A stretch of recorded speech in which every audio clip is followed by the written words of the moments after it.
അങ്ങനെ ഒരു അവധിക്കാലത്തിന് ശേഷം ഞങ്ങൾ തിരിച്ച് വീട്ടിലെത്തിയിരിക്കുകയാണ്.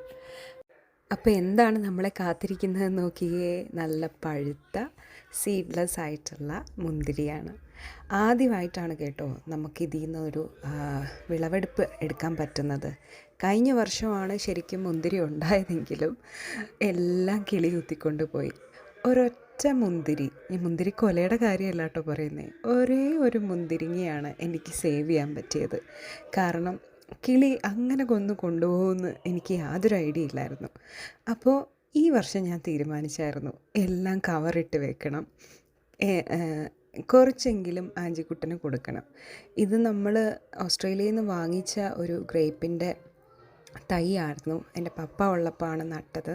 അതിനെ ഇങ്ങനെ എല്ലാ വർഷവും പരിപാലിച്ച് കഴിഞ്ഞ വർഷമാണ് അത് ശരിക്കും ഉണ്ടായത്. അപ്പോൾ അത് ടേസ്റ്റ് ചെയ്യാൻ പറ്റിയില്ല. അതിനുള്ളതെല്ലാം കൂടെ ചേർത്ത് ഈ കൊല്ലം നമുക്ക് കിട്ടി. അത് കൂടാതെ കുറച്ച് ആപ്പിളും സബർജിലും ഉണ്ടായിരുന്നു. അതിൻ്റെയും ഞങ്ങൾ പറിച്ച് എടുത്തിരിക്കുകയാണ്. അപ്പോൾ വീണ്ടും നമ്മൾ അവധിയൊക്കെ കഴിഞ്ഞ് റിഫ്രഷായിട്ട് റീസ്റ്റാർട്ട് ചെയ്യാൻ പോവുകയാണ് നമ്മുടെ ഓസ്ട്രേലിയൻ ജീവിതം. അപ്പോൾ വീട് ഞങ്ങൾക്ക് ഒരുക്കി വെച്ചിരിക്കുന്ന ഈ സന്തോഷം നിങ്ങളോടും കൂടെ ഷെയർ ചെയ്യണമെന്ന് തോന്നി. Thank you so much.